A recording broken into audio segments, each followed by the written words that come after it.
Bien, bonjour à tous. Merci de vous être déplacés jusqu'à votre ordinateur malgré le temps de maussade. Alors, je vous invite peut-être à ce que chacun coupe son micro pour éviter les bruits parasites, comme on dit chez nous. Nous sommes partis ici pour 45 minutes de cette présentation dédiée au droit des contrats publics. Alors, pour ceux qui ne nous connaissent pas, Bignon-Lebray, cabinet d'avocats en droit des affaires, on est 140, une centaine d'avocats, 37 associés, couvrant tous les domaines, en ce compris le droit public, en ce compris toutes les composantes du droit public, en ce compris celle-ci particulièrement, qui est le droit des contrats publics. Et comme tout bon avocat, nous devons nous mettre à jour des textes et des jurisprudences. Et puisque le travail est fait, autant en faire partager la communauté des praticiens. Et tel est l'objet de cette séance de webinaire qu'on aura aujourd'hui. Nous sommes partis sur 45 minutes et nous nous y tiendrons.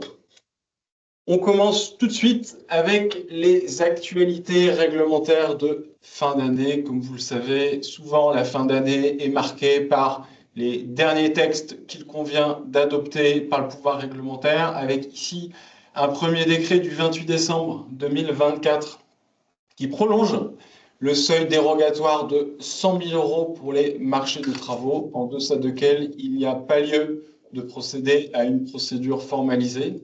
Alors, ce seuil dérogatoire à 100 000 € pour les marchés de travaux avait été institué par une loi du 7 décembre 2020 et n'était censé durer que 2 années. Il a été prolongé une année supplémentaire jusqu'au 31 décembre 2025. Nous verrons s'il le ressera en 2026.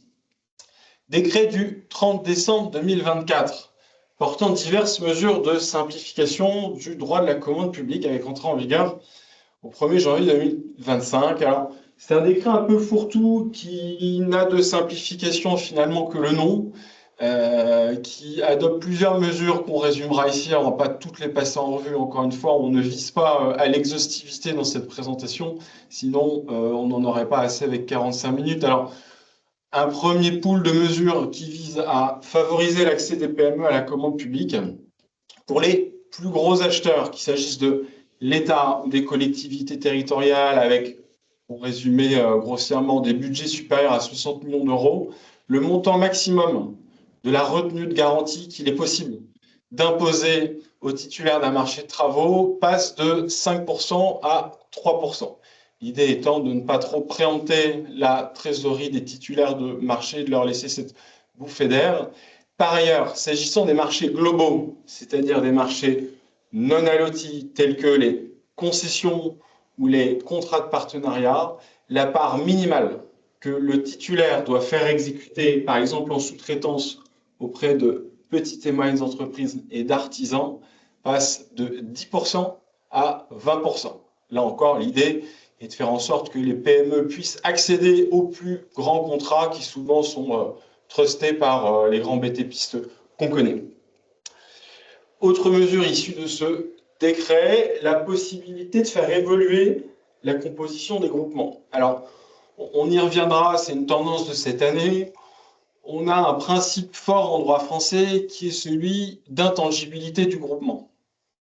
Le Code de la commande publique, en son R21 42.3, nous dit une chose.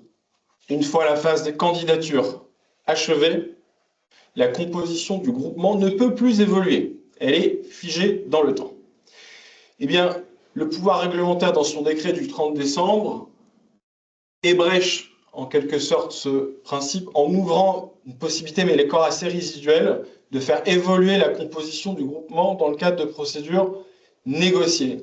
Alors, c'est à mon sens une usine à gaz. On va lire le texte ensemble. Il s'agit de permettre, dans les différentes phases de négociation, aux candidats de se regrouper. C'est-à-dire que vous commencez, vous êtes concurrent, vous faites un tour de négociation, 2 tours de négociation, et vous pourrez éventuellement vous maquer avec un de vos autres concurrents pour finalement n'en faire qu'un. Alors, il faut qu'on m'explique, parce que dans une procédure négociée, vous n'êtes pas censé savoir qui sont vos autres compétiteurs sur le marché, et ouvrir la possibilité d'aller en cours de négociation discuter avec les autres entreprises admises à négocier pour éventuellement se composer en groupement, c'était à mon avis une situation assez malsaine, car comme vous le savez, en mise en concurrence, les choses doivent être claires, saines, précises, hermétiques, et les possibilités de fuite d'informations entre les candidats doivent être limitées au maximum. Donc une nouvelle possibilité qui est ouverte par le pouvoir réglementaire, mais dont on attend de voir ce que cela donnera en pratique. Nouvelle possibilité qui est ouverte, c'est celle des accords cadres mixtes. Vous connaissez le principe des accords cadres dits multi-attributaires. Le pouvoir adjudicateur va sélectionner un pool de titulaires de marché et va pouvoir aller tirer, commander de la prestation auprès de ces différents attributaires pendant une période, pour les pouvoirs adjudicateurs, de maximum de 4 ans. Alors, tout l'enjeu est de savoir si le pouvoir adjudicateur peut tout simplement tirer des bons de commande auprès de qui elle le souhaite sans remettre en concurrence, ou si elle doit procéder à ce qu'on appelle les marchés subséquents, c'est-à-dire remettre en concurrence les titulaires de l'accord cadre. Jusqu'à présent, on avait tendance à considérer que c'était soit l'un, soit l'autre. Ici, le pouvoir réglementaire, sous l'impulsion de Bercy, décide qu'on peut procéder, que l'acheteur peut procéder à un panachage des deux. C'est-à-dire que pour certaines commandes, on va dire assez rapides, il peut procéder par bon de commande sans remettre en concurrence, alors que pour d'autres, l'enjeu serait peut-être un peu plus élevé, il s'agirait de remettre un peu en concurrence les titulaires de l'accord cadre. Il s'agit donc des accords cadres mixtes qui pourraient s'avérer assez pertinents en pratique. Enfin, je le souligne très rapidement, cette possibilité qui est maintenant ouverte pour les entités adjudicatrices de rejeter des offres dont plus de 50% de la valeur totale des produits proviendrait de pays tiers à l'Union européenne.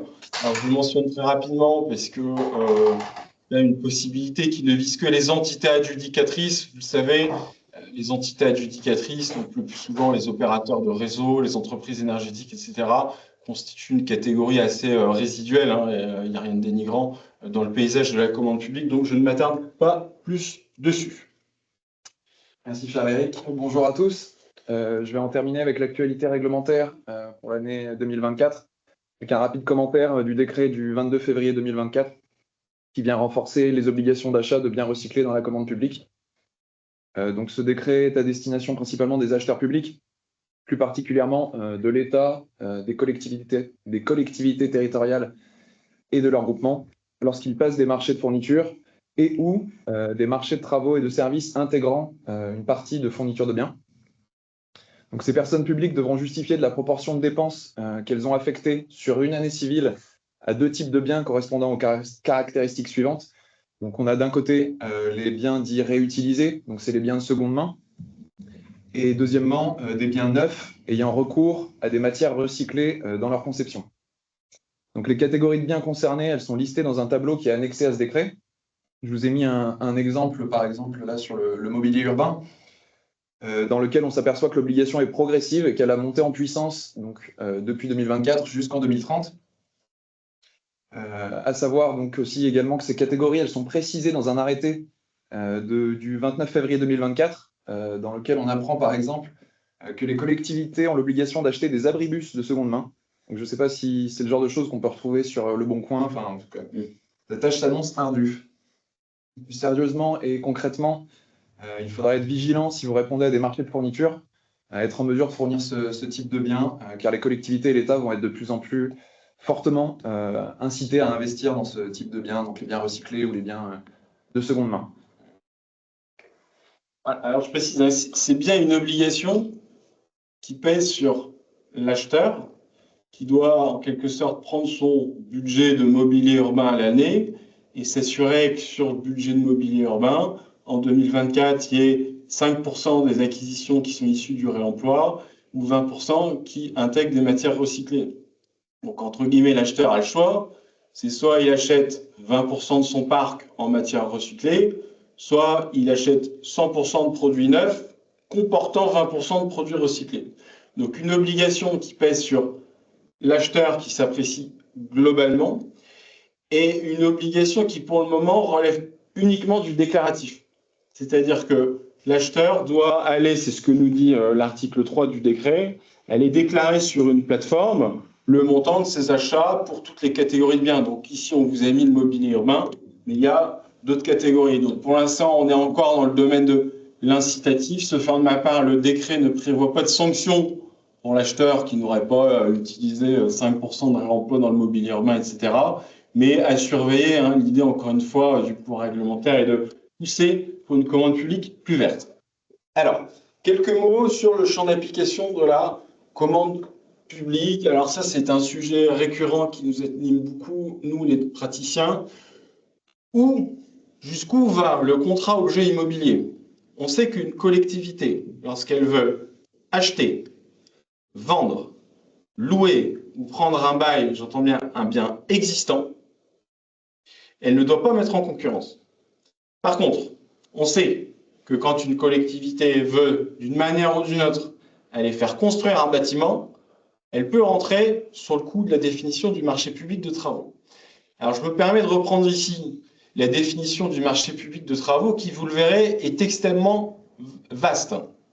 Le texte dit simplement qu'un marché public de travaux a pour objet la réalisation, la conception, par quelque moyen que ce soit, d'un ouvrage répondant aux exigences fixées par l'acheteur qui exerce une influence déterminante sur sa nature ou sa conception. Il faut retenir les deux critères de cette définition: un acheteur public soumis au code et un bâtiment qui sort de terre et sur lequel il a eu une influence sur la nature et la conception. Et le texte dit, et c'est ainsi, c'est très important, par quelque moyen que ce soit. C'est-à-dire, peu importe la manière dont l'habillage juridique est qualifié. Ça peut être un bail en état futur d'achèvement, une location avec option d'achat, une datation en paiement, une VFA, bref, tous les instrumentums habituels du droit privé peuvent dissimuler un marché public de travaux si tant est qu'un acheteur public influe sur le développement d'un projet, quand bien même il ne deviendrait pas propriétaire derrière. Et ça, c'est un exemple cas d'école qui est sorti sur les 2 dernières années. On est au centre hospitalier de Grenoble, pour ne pas le citer, qui conclut un bail en l'état futur d'achèvement avec un promoteur. BEFA assorti d'une option d'achat. Le centre hospitalier de Grenoble avait imposé un programme de construction au promoteur. Il avait posé un cahier des charges, tu me construis ceci, tu me construis cela. Le promoteur, sur la foi de la signature du centre hospitalier, lance sa construction, va tirer des financements, et au moment où l'ouvrage est achevé, il va donner les clés au centre hospitalier, et là, patatras, il y avait probablement eu un changement de direction entre-temps. Le centre hospitalier dit non, non, moi je ne vais surtout pas rentrer là-dedans, c'est un marché public déguisé qu'on aurait dû mettre en concurrence, donc ce BEFA, pour moi, est illégal, et je ne vais surtout pas prendre possession des locaux. Vous imaginez un peu la déconvenue du promoteur qui a construit un bâtiment probablement spécifique aux besoins d'un centre hospitalier et qui dit bah, c'est pas grave, on va aller en justice et je vais te faire contraindre de me rembourser le bâtiment que tu m'as commandé. Réponse de la Cour administrative de Marseille, pas du tout. Le contrat que vous avez signé, il est illégal. Vous avez construit pour répondre à un besoin d'un acheteur, peu importe que vous l'ayez appelé BEFA, c'est un marché public. Donc circuler, il n'y a rien à voir. Ça, c'était arrêt de la Cour administrative de Marseille du 27 février 2023. Le promoteur saisit le Conseil d'État qui statue le 3 avril 2024 et qui confirme en tout point l'arrêt de la Cour administrative d'appel de Marseille et qui rajoute au passage ce BEFA avait effectivement pour but d'échapper aux règles de publicité et de mise en concurrence. Alors, le promoteur avait tenté à titre subsidiaire de plaider l'enrichissement sans cause en disant ok, donc mon BEFA est nul, mon contrat est nul, mais le fait est que j'ai travaillé pour vous, selon votre commande, je vous ai enrichi, donc vous devez me payer au titre du fondement de l'enrichissement sans cause. Réponse cinglante du Conseil d'État. Écoutez, la collectivité n'a même pas pris possession du local. En quoi elle aurait été enrichie? Elle n'a tiré aucun bénéfice, donc elle ne vous doit rien, y compris en l'absence de contrat. Et on peut imaginer la déconvenue de ce promoteur qui se retrouve avec un bien de nature hospitalière vide sur les bras, qu'il a financé et qui doit maintenant rembourser. Pour plus d'informations, vous pouvez regarder, on a même lancé un webinaire spécifiquement sur la question des marchés publics de travaux. Alors, autre jurisprudence intéressante qui porte cette fois sur l'application du droit de la commande publique au secteur médico-social. Alors, On sait tous que le code de la commande publique s'applique aux personnes publiques. État, collectivité territoriale, établissement public. On sait moins que le code de la commande publique peut aussi s'appliquer au secteur, on va dire, parapublic, où on a certes des organismes privés, mais qui gravitent autour du secteur public et qui, du coup, sont astreints à respecter le code de la commande publique. Alors, les critères sont fixés par le L1211.1 du code de la commande publique que je reprends ici.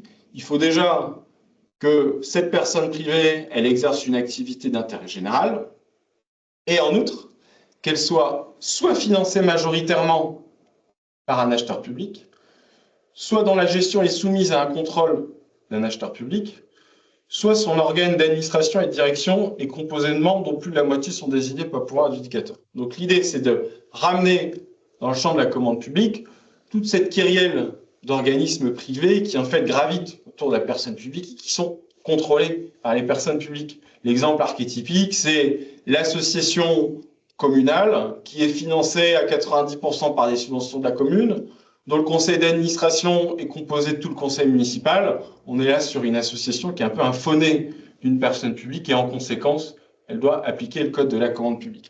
Alors, on s'est souvent posé la question de savoir si le secteur médico-social, EHPAD, maisons d'handicapés, etc., pouvait aussi être considéré comme soumis au code de la commande publique, parce que ce sont des organismes qui sont financés essentiellement par des ressources publiques, qui sont sous un contrôle de l'agence régionale de santé, et où parfois on a des conseils d'administration qui sont essentiellement nommés par des personnes publiques. Alors, le Conseil d'État répond simplement ici sur le critère du contrôle.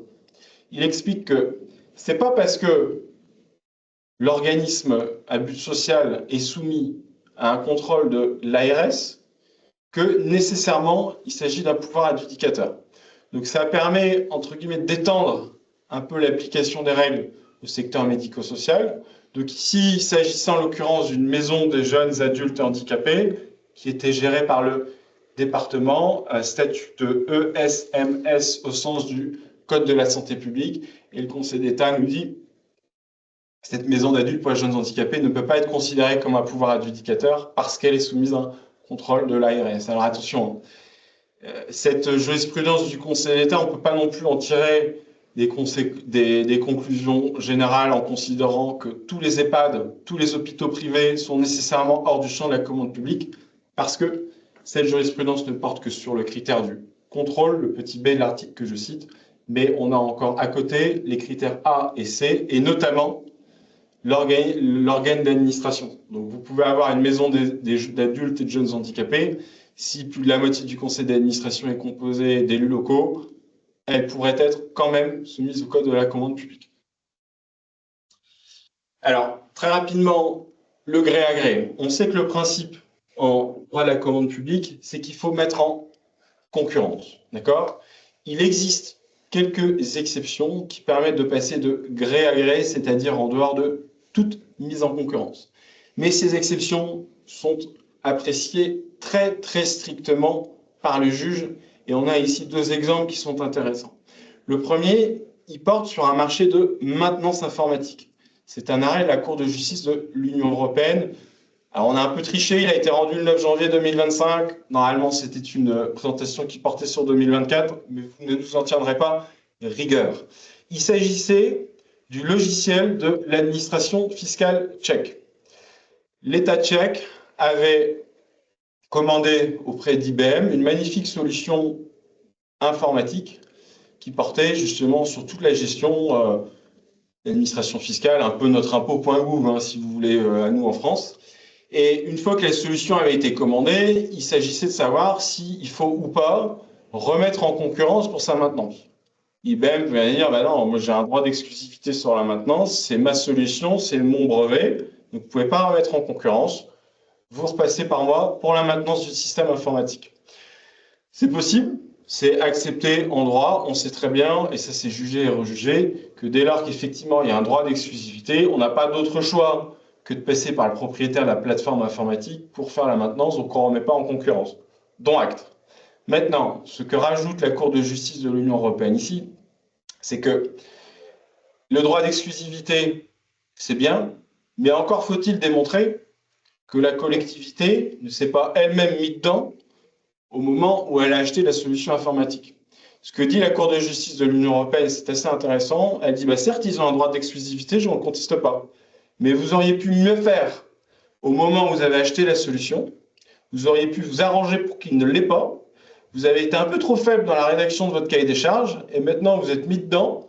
Donc tant pis, il faut racheter une solution informatique et vous ferez mieux. Donc attention dans les marchés publics de technologie et notamment les informatiques, de veiller à ce qu'au moment où vous achetez la solution informatique, vous prévoyez une possibilité d'ouverture du marché de maintenance qui va suivre. Sinon, la Cour de justice pourrait vous en vouloir. Autre motif qui permet de passer de gré à gré, c'est l'urgence dite impérieuse. Alors, on a parfois des acheteurs publics qui sont un peu à la bourre et qui se disent « Ouh là là, il y a urgence, il faut impérativement que je passe de gré à gré, j'ai pas le temps de passer un marché, ça va être beaucoup trop long. » Alors ici, on a un exemple archétypique, un Théâtre Martinique. L'acheteur, en fait, s'était lui-même mis en retard parce qu'il avait mis du temps à renouveler son marché. Donc, réponse du tribunal administratif. Le gré à gré fondé sur l'urgence n'est possible que quand il s'agit d'une urgence externe au pouvoir adjudicateur, mais elle ne permet pas de rattraper un retard que vous avez vous-même pris dans votre organisation interne.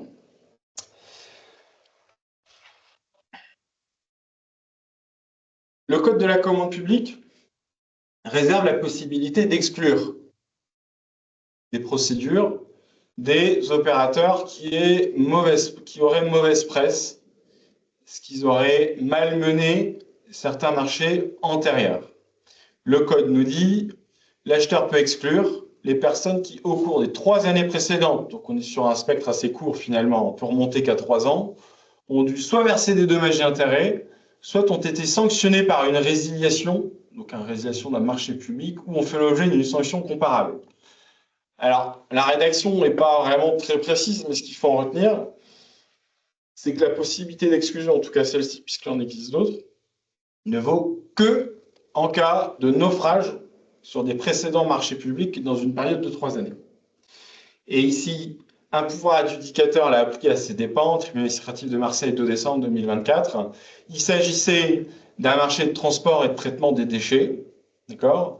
Un candidat s'était fait exclure pour les 2 motifs suivants.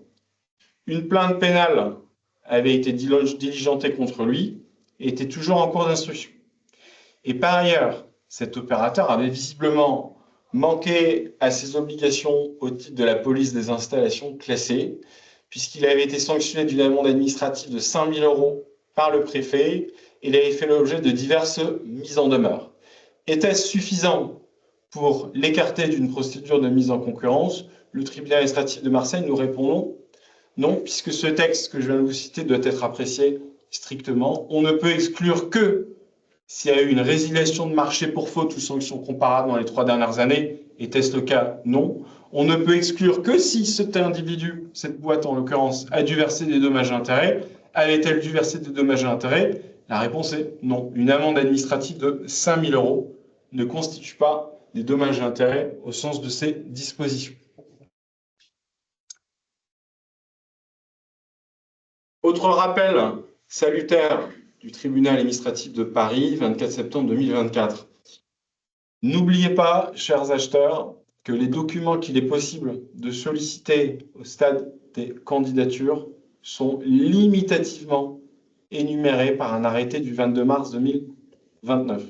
Nous étions ici dans le cadre d'un appel d'offres restreint, c'est-à-dire qu'on procède en 2 temps. D'abord, on sélectionne les candidats, on restreint le nombre de candidats, puis on les invite à présenter une offre, on sélectionne les offres. Et dans le cadre de la phase de mise en concurrence des candidatures, un pouvoir adjudicateur avait été finalement assez gourmand dans les différents documents qui sollicitaient de la part des candidats et avait notamment requis la production d'une, je cite, note d'intention présentant la compréhension du candidat des enjeux et objectifs du projet. Le candidat présentera notamment sa capacité à répondre à ces enjeux et indiquer les facteurs clés de succès ainsi que les risques. Réponse du tribunal administratif, cette pièce non seulement est beaucoup trop vaseuse parce qu'imprécise, et surtout, elle ne relève pas des pièces figurant à l'arrêté du 22 mars 2019 qui seules peuvent être exigées de la part des candidats. Attention donc à ne pas demander au statut de candidature plus que ce qui est permis. Je l'évoquais, le principe d'intangibilité du groupement, battu en brèche cette année. Intangibilité du groupement, je le répète, le droit français nous dit, entre l'admission des candidatures et ce qui se passe après, on ne peut plus faire évoluer le groupement. Ici, on a un arrêt de la CJE assez intéressant qui remet ce principe en cause. On est sur une hypothèse très particulière, on retourne en Italie, un pays à la coutume commande publique un peu particulière, où un acheteur avait du mal à se décider et avait demandé aux différents candidats de prolonger le délai de remise des offres. Il l'a demandé une fois, deux fois, trois fois, et arrivé à la 8e fois, il y a un membre d'un groupement qui a dit non, ça suffit, moi je me retire, je refuse de prolonger le délai de validité des offres. Réponse du pouvoir adjudicateur italien, nous, en droit italien, c'est pas comme ça que ça se passe, tu es obligé de rester dans le groupement pendant toute la durée de validité de tes offres. Réponse de la CJCE, non, c'est pas comme ça que ça se passe. Un membre d'un groupement peut, s'il le souhaite, quitter le groupement après la phase de candidature. L'important, c'est de voir si, avec les membres restants, les prérequis minimums en termes de capacité technique et financière sont toujours maintenus. On a donc une remise en cause possiblement du principe d'intangibilité du groupement prévu en droit français qui nous viendrait du droit de l'Union européenne. Et d'ores et déjà, la direction des affaires juridiques de Bercy, qui a commenté cette jurisprudence de septembre 2024, semble admettre qu'on puisse faire évoluer le groupement. La DAJ nous dit, l'article R21-42-26 du Code de la commande publique ne fait pas obstacle à ce qu'un membre du groupement puisse se retirer avant la signature du marché tant que les membres restants respectent les conditions de participation à la procédure. Donc, considérez que si, par exemple, il y a un seuil minimal de chiffre d'affaires qui est atteint par 2 candidats, le troisième peut très bien quitter le navire. Ça ne va pas remettre en cause la candidature, voire l'offre de l'intégralité des membres du groupement. Merci beaucoup, Charles-Éric, pour ces éclairages précédents. Je te laisse te reposer un petit peu. Merci. Le temps que j'évoque, cette jurisprudence récente du tribunal administratif de Rouen. Donc, on est toujours au stade de la passation. Donc, c'est sur un sujet assez classique, certes, mais qui n'en demeure pas moins intéressant et qu'on a déjà eu à traiter d'ailleurs au sein du cabinet. Il s'agit de la notion d'autonomie commerciale de 2 sociétés qui candidatent à un marché. Il s'agit de 2 sociétés liées, donc liées par exemple parce qu'elles appartiennent à un même groupe, parce qu'il s'agit de filiales, en tout cas qui entretiennent des liens de proximité. Donc le principe est que 2 personnes morales soumissionnaires sont considérées comme 2 opérateurs économiques distincts. Ont déjà été jugées régulières 2 offres présentées par des candidats qui certes ont des liens de proximité, qui sont présidés par la même personne physique. Ici, les jurisprudences administratives quand même considérer que ces sociétés avaient une autonomie commerciale. Toutefois, la jurisprudence du tribunal administratif de Rouen de septembre 2024 vient consacrer un exemple assez typique d'absence d'autonomie commerciale. Le pouvoir adjudicateur ici avait été assez vigilant et avait décidé d'écarter les offres de 2 sociétés. Et le tribunal administratif vient confirmer l'analyse du pouvoir adjudicateur. Le tribunal administratif retient l'absence d'autonomie commerciale de ces 2 sociétés, car les offres de ces 2 sociétés révélaient en réalité qu'elles disposaient des mêmes moyens humains, des mêmes logistiques, elles utilisaient les mêmes services de transport et possédaient les mêmes fournisseurs. Donc, également, le tribunal administratif retient que les mémoires techniques avaient présenté des prix identiques, précise tout de même à 3% près, mais il retient également que finalement une méthodologie similaire avait été présentée concernant le besoin de l'acheteur. Et enfin, le tribunal administratif indique que ces 2 sociétés relevaient du même groupe et étaient présidées par la même personne morale. Donc ici, le tribunal administratif utilise un faisceau d'indices pour considérer l'absence d'autonomie commerciale et ces liaisons dangereuses entre ces 2 sociétés s'avère ici fatale, puisque les irrégularités des deux offres vont conduire à l'exclusion des deux sociétés, même si en défense, les deux sociétés avaient tenté un argument assez malin, estimant que si elles étaient considérées comme un seul et même opérateur économique, il appartenait à l'acheteur tout de même d'analyser la dernière offre soumise par une des deux sociétés. Toutefois, le tribunal administratif de Rouen balaye cet argument et estime que les deux offres devaient être écartées, à juste titre, par le pouvoir adjudicateur, car leur lien avait exercé une telle influence sur le contenu des offres que cela justifiait l'exclusion des deux sociétés de la procédure. En fait, retenez, hein, si vous êtes en concubinage depuis plusieurs années, pacsé ou encore mieux marié, il faut présenter une offre pour le couple plutôt que deux offres, une pour le mari et une pour la conjointe. C'est une pratique assez risquée que de se dédoubler pour favoriser ses chances d'obtenir des marchés. Une jurisprudence importante sur les offres inacceptables. Alors, le texte n'est pas très précis sur ce qu'est une offre inacceptable. Le Code de la commande publique nous dit simplement qu'une offre inacceptable, c'est une offre dont le prix excède les crédits budgétaires alloués au marché, déterminés et établis avant le lancement de la procédure. Donc, si on s'en tient simplement à une lecture stricte du texte, il suffit qu'un candidat propose une offre qui soit supérieure à l'enveloppe budgétaire que l'acheteur s'était réservée pour que l'acheteur écarte cette offre sans même l'analyser, au titre des offres inacceptables, ou comme les offres irrégulières, si vous voulez. Alors, la Cour administrative d'appel de Paris, dans un arrêt qu'on avait commenté en 2023, s'en était tenu à cette appréciation assez bête et méchante du texte. On avait un candidat qui avait présenté une offre, écarté comme inacceptable. Pourquoi? Parce que le pouvoir adjudicateur lui dit, de toute façon, ton offre elle est supérieure à l'enveloppe que je m'étais fixée, donc inacceptable. Le candidat conteste, la Cour donne raison à l'acheteur, il se pourvoit en cassation devant le Conseil d'État, et le Conseil d'État dit non, c'est pas si simple que ça. Il faut à minima que l'enveloppe que s'est fixée l'acheteur ait été communiquée au candidat. Évidemment, on ne peut pas aller reprocher au candidat de ne pas avoir respecté une enveloppe qu'il ne connaissait même pas. Donc retenez que dorénavant, pour écarter une offre comme inacceptable, il faut à minima avoir indiqué dans les documents de marché quelle est l'enveloppe budgétaire que le pouvoir adjudicateur s'est réservé. Alors, qu'est-ce qu'il faut entendre par enveloppe budgétaire? Comment ça se matérialise? En réalité, l'arrêt du Conseil d'État ne nous en dit pas beaucoup plus.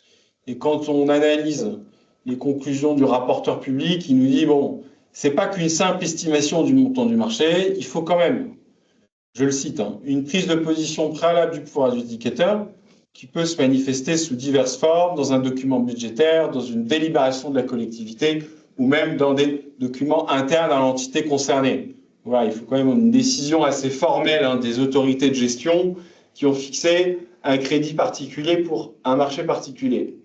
Alors maintenant, les acheteurs chevronnés qui sont connectés à ce webinaire savent très bien que quand on met à peu près l'enveloppe que l'acheteur s'est alloué, qu'on l'indique dans les documents de marché, il y a un effet un peu magique, c'est que tous les candidats auront tendance à aimanter leurs propositions financières pour se rapprocher du budget annoncé par le pouvoir adjudicateur.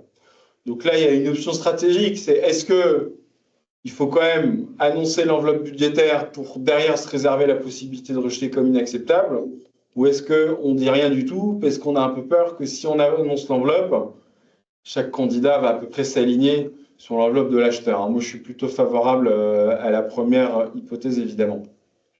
Autre jurisprudence intéressante sur les offres inacceptables. On est sur un acheteur qui n'avait pas compris cette notion. Marché, procédure adaptée, on est en deçà du seuil de mise en concurrence de 80 000 euros. Okay, un candidat fait une offre supérieure à 80 000 euros. L'acheteur lui dit « Ah bah non, ton offre est inacceptable. » Pourquoi? Si j'ai mis moi-même le seuil de procédure formalisée, si je suis moi-même passé en procédure adaptée, c'est que j'estime que mon besoin est inférieur à 80 000. Toi, tu proposes plus de 80 000, tu n'as pas compris, je voulais en venir, inacceptable. Réponse du juge du référé précontractuel René, non, non, non, le texte dit bien, une offre inacceptable est une offre dont le prix excède les crédits budgétaires alloués au marché. Ça s'apprécie par rapport, encore une fois, à l'enveloppe que ça a alloué l'acheteur, mais pas par rapport au seuil de procédure. Donc, ce n'est pas parce que tu fais une offre qui est supérieure au seuil de mise en concurrence que nécessairement elle est inacceptable. Merci Charles-Éric. Donc à présent sur les méthodes de notation que peuvent adopter les acheteurs publics pour départager les différents candidats, avec 2 décisions intéressantes des juridictions administratives ayant déclaré irrégulières des procédures en raison de méthodes de notation adoptées qui, parfois alambiquées, tendent à ne pas refléter fidèlement la valeur intrinsèque des offres. On a une première décision du Conseil d'État qui date du 7 juin 2024, qui était à propos de la communauté d'agglomération de Quimper pour le renouvellement de sa délégation de service public sur son réseau de transport. Donc, la communauté d'agglo avait choisi sur chaque critère de sélection d'attribuer une note égale au rang de classement du candidat sur ce critère. Et la note finale était composée de la moyenne de chacun de ces rangs de classement. Le Conseil d'État décide d'annuler la procédure, considérant qu'une telle méthode est de nature à fournir des résultats incohérents avec la qualité intrinsèque des offres. C'est-à-dire que cette méthode avait pour conséquence d'accroître artificiellement donc, les écarts de valeur intrinsèque des offres, soit de les effacer, soit de les accroître donc, de manière démesurée. Donc, je vais essayer de prendre un exemple concret pour expliquer plus clairement la décision du Conseil d'État. Concrètement, sur le prix, si on prend 3 candidats, par exemple, avec un candidat classé premier proposant un prix de 60, un candidat classé deuxième avec un prix de 65 et un dernier candidat proposant un prix de 100, la notation prenant uniquement en compte le rang de classement et non pas la valeur intrinsèque de l'offre ne rendra pas compte fidèlement des valeurs intrinsèques donc des offres. Et cet effet est accentué par le calcul de la note finale qui est utilisée via une moyenne. Donc on a vraiment un candidat qui finirait 3e sera considéré comme son offre sera considérée comme 3 fois inférieure au candidat arrivé premier, alors que les écarts finalement peuvent être minimes. Donc le Conseil d'État décide d'annuler cette décision puisque la valeur intrinsèque n'est pas reflétée fidèlement. Si je peux me permettre, hein. Le pouvoir adjudicateur, il n'est pas obligé de retenir une notation de la valeur intrinsèque, c'est-à-dire brute. On peut apporter des correctifs. Exemple, ce qui est admis en jurisprudence, c'est que le candidat qui est premier sur un critère, il a un bonus et il monte tout de suite à la notation maximale. Ça, c'est admis. Par contre, ici, on était dans une hypothèse extrême où toutes les différences étaient en quelque sorte gommées. On n'avait qu'un écart de notation qui dépendait du rang de classement. Donc, vous êtes premier sur le critère, vous avez 1. Vous êtes deuxième sur le critère, vous avez 2. Vous êtes troisième sur le critère, vous avez 3. Et peu importe votre écart. Donc là, on est sur une méthode de notation qui avait pour effet d'annihiler et de gommer vraiment toute la différence intrinsèque de la valeur des offres. Donc c'est une solution qui était extrême et qui excède les possibilités offertes par la jurisprudence. La deuxième décision, donc un peu plus au sud, avec le tribunal administratif de Montpellier, qui avait se prononcé sur la méthode de notation adoptée par la commune de Nanterre pour la rénovation de son parc d'éclairage public. Donc, la commune de Narbonne avait décidé de scinder son marché en 3 tranches, avec une première tranche obligatoire correspondant à 50% du marché, et ensuite 2 tranches facultatives correspondant chacune pour 25% du marché.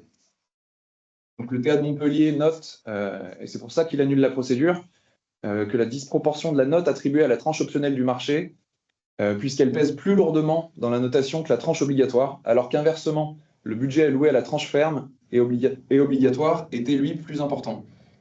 Donc le TA de Montpellier sanctionne logiquement cette disproportion dans la méthode de notation, où on a une tranche facultative qui pèserait finalement, même si elle n'est pas réalisée, plus lourd que la tranche obligatoire dans la méthode de notation. Donc cette disproportion entraîne l'annulation de la procédure. Durée de validité des offres. Ça, c'est une jurisprudence intéressante. Je ne l'aurais pas anticipé. On est sur un pouvoir adjudicateur qui a du mal à se décider et qui demande aux candidats leur accord pour prolonger la durée de validité des offres. Et il y a un des candidats qui refuse. Donc le pouvoir adjudicateur dit bah, c'est pas grave, tu refuses, tu retires ton offre, moi je vais conserver les autres offres. tribunal administratif de Paris dit non, non, pour une prolongation du délai de validité des offres, c'est soit tout le monde est d'accord, soit on reprend tout à zéro. Donc ayez-le en tête. Jurisprudence. Alors, je ne sais pas si ça va être confirmé, si vous en appel ou pas, mais en tout cas, on a cette exception assez rigoriste hein, qui traîne dans le paysage. Donc veillez, les chers acheteurs, à bien obtenir l'accord unanime de tous les candidats si vous souhaitez prolonger la durée de validité des offres. Alors, j'accélère un peu, puisqu'on va tenir le tempo. Edouard, peut-être? Oui, très rapidement. Donc, les deux prochaines slides, on va parler indemnisation. Donc, la première slide concerne l'indemnisation d'un candidat irrégulièrement évincé. Donc, de jurisprudence de la CJUE et du Conseil d'État sur le même sujet. Donc, en résumé de ces deux décisions, ce qu'il faut retenir, c'est qu'un candidat irrégulièrement évincé peut solliciter l'indemnisation de la perte de chance de remporter le marché, mais également du manque à gagner du fait de la non-obtention de ce marché subi par l'entreprise évincée. Donc, ce qu'il y a à retenir de ces deux jurisprudences, c'est que le candidat régulièrement évincé peut obtenir l'indemnisation de ces deux préjudices distincts. Donc, prochaine slide, ça concerne l'indemnisation des travaux supplémentaires effectués par le sous-traitant. Si je peux juste pour celle-là, ce qu'il faut retenir, hein, c'est que dans le cadre d'un recours au fond contre un marché public, un candidat qui arrive à faire dire au juge qu'il n'aura pas dû être écarté, il a le droit d'être indemnisé. Il y a deux rangs dans l'indemnisation. Si le juge te dit, bah oui, effectivement, tu as été écarté, mais tu n'avais pas beaucoup de chances d'obtenir le marché, il peut se faire indemniser uniquement de ce qu'on appelle les frais de présentation de l'offre. C'est en général pas grand-chose, hein, sauf pour les gros marchés. Par contre, s'il arrive à démontrer que si c'était pas fait irrégulièrement écarté, il avait vraiment des chances d'obtenir le marché, là, ça peut coûter plus cher puisqu'on l'indemnise de tout son manque à gagner, hein, c'est-à-dire le bénéfice net sur toute la durée du marché. Voilà. Tout à fait. Merci Charik pour cette précision utile. Autre indemnisation, cette fois, donc, ça concerne le sous-traitant et cette question des travaux supplémentaires. Alors, rappel, le sous-traitant est directement payé par l'acheteur et également le sous-traitant a droit au paiement direct des travaux supplémentaires qu'il a réalisés, à condition que ces travaux soient indispensables à la réalisation de l'ouvrage et que ces travaux excèdent les travaux qui ont été confiés à l'entrepreneur principal par le pouvoir adjudicateur. Donc, dans cette décision rendue par la Cour administrative d'appel de Douai en septembre 2024, la Cour rejette la demande indemnitaire présentée par le sous-traitant, car en l'espèce, le sous-traitant ne démontrait pas le caractère de travaux supplémentaires dès lors que ces travaux avaient été initialement confiés à l'entrepreneur principal. Donc, également, le rejet de la demande indemnitaire du sous-traitant est également fondé sur le fait que le sous-traitant ne démontrait pas que ces travaux avaient été réalisés à la demande soit du pouvoir adjudicateur, soit du maître d'œuvre, car en l'espèce, il n'y avait ni ordre de service précis, ni démonstration que ces travaux présentaient un caractère indispensable à la réalisation de l'ouvrage. Ouais, c'est intéressant. C'est pas forcément intuitif comme ça. On se dit, bah oui, sous-traitant, il a le droit au paiement de son DC4, ça s'arrête là. En réalité, non. S'il a ce qu'on appelle les suggestions imprévues, si c'est des travaux supplémentaires, il peut exiger une rémunération complémentaire. Mais ce que regarde la Cour, c'est pas de savoir si, dans le cadre de sa relation avec l'entrepreneur principal, il a dû faire plus que ce qui était prévu à son contrat de sous-traitance. La juridiction regarde s'il a dû faire plus que ce qui était prévu au marché initialement. Et s'il a été contraint de le faire par des ordres de service, etc. Donc on peut avoir des sous-traitants qui viennent réclamer plus que ce qui était prévu à leur DC4 parce qu'ils estiment qu'ils ont dû faire plus que ce qui était prévu au marché initial. Gardons-le en tête. Alors, je vais très vite pour essayer de tenir le tempo. À chaque année, son lot... Je reviendrai sur les questions ensuite. À chaque année, son lot de jurisprudence sur les pénalités. Alors ici, rien de... À l'ouest, rien de nouveau, si je puis dire, si ce n'est des jurisprudences des cas d'application. Pardon, je vais y arriver. On sait que le juge dispose d'un pouvoir de modulation des pénalités. Donc, quand on a des pénalités qui atteignent des niveaux pléthoriques, il peut les diminuer. Donc là, on a un exemple concret. on est cour administrative d'appel de Marseille, 12 novembre 2024, un taux de pénalité qui avait atteint 66% du montant total du marché.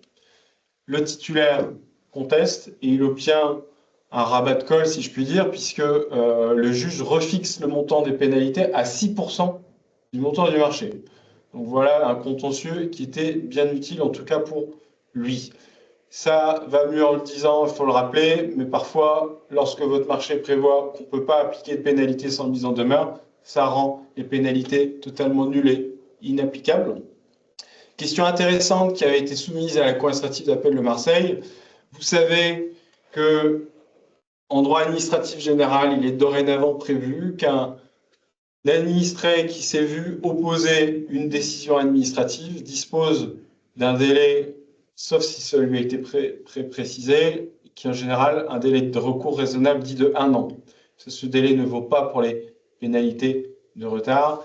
Et attention, ça c'est plutôt une piqûre de rappel, cour administrative d'appel de Douai, 5 mars 2024, on est souvent confronté, notamment sur des marchés publics de travaux, à des acheteurs qui s'impatientent parce que le planning n'est pas respecté et qui ont tendance à vouloir sortir les pénalités de retard sans attendre la fin du marché. La Cour rappelle qu'un planning prévisionnel d'exécution qui est joint à un mémoire technique n'a pas de valeur permettant de prononcer des pénalités de retard. Donc ça ne veut pas dire qu'on doit attendre la fin du marché pour commencer à prononcer des pénalités de retard, mais il faut bien indiquer dans le marché quels sont les délais partiels d'exécution et quelles sont les pénalités affectées à ces délais partiels. Sinon, les pénalités sont plus souvent inacceptables. Il ne faut jamais oublier que les pénalités sont dans le ressort de la sanction et que donc ça doit être clair, net et précis juridiquement. Donc gardons cela en tête. Quelques jurisprudences sur le contentieux de la liquidation des comptes en marché de travaux.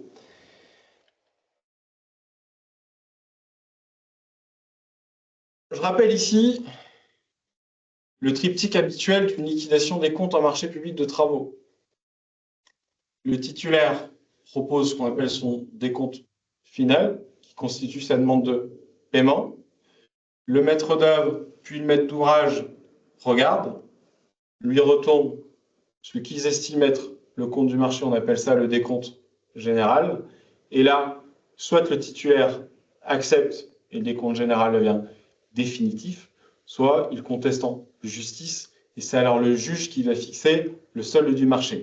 Bon, on sait qu'un titulaire qui est confronté à l'inertie d'un maître d'ouvrage, il peut faire accélérer les choses. C'est-à-dire que quand il présente son décompte final et que derrière, le pouvoir adjudicateur ne répond pas, il peut lui-même prendre l'initiative de lui soumettre un projet de décompte général. Et attention, si le pouvoir adjudicateur ne lui répond pas dans les 10 jours, le décompte général établi par le titulaire devient définitif et on ne peut plus revenir dessus. Et j'invite les collectivités à surveiller vos boîtes aux lettres le 24 décembre.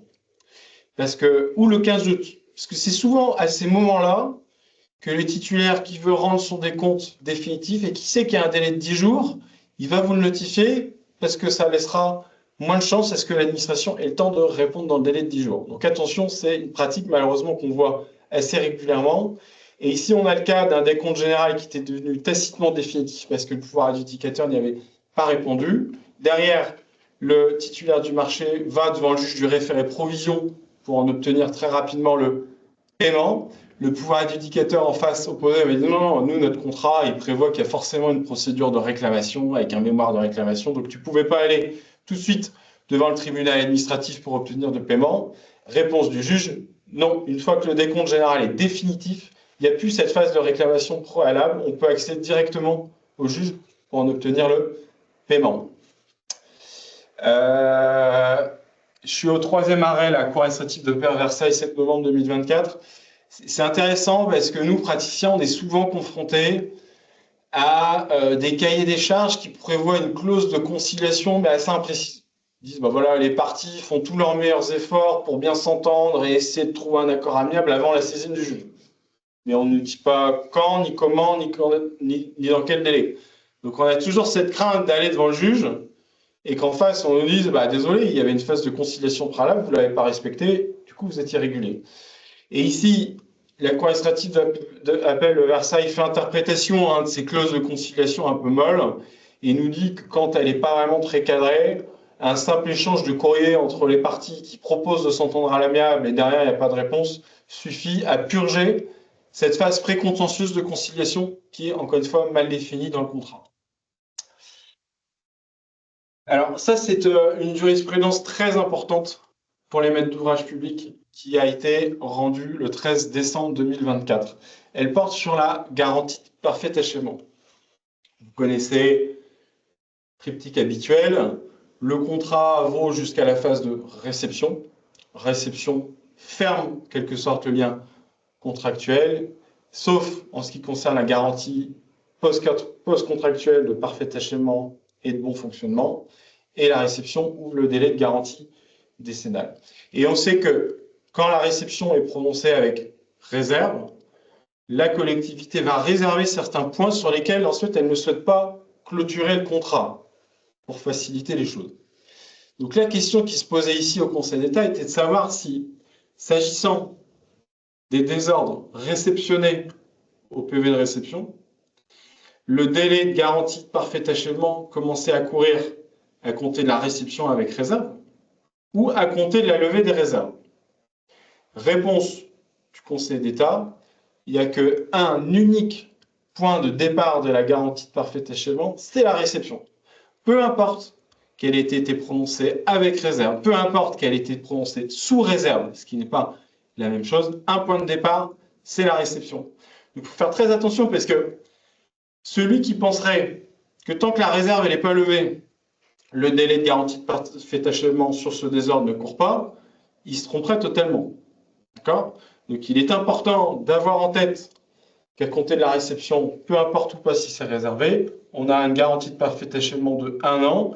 Et je rappelle que le pouvoir adjudicateur maître d'ouvrage public peut prolonger ce délai de garantie de parfait achèvement. C'est l'article 44 de mémoire du CCAG qui nous dit que si à l'expiration du délai de garantie, donc 1 an, le titulaire n'a pas procédé à l'exécution des travaux et prestations, le délai de garantie peut être prolongé par décision du maître d'ouvrage. Donc, partez du principe que quand vous avez réceptionné, vous mettez dans votre agenda 1 an, et si la situation n'est toujours pas purgée au bout d'1 an, de rechef, on met un ordre de service de prolongation du délai de garantie de parfait achèvement. Bon, alors écoutez, ça fait un peu plus de 45 minutes.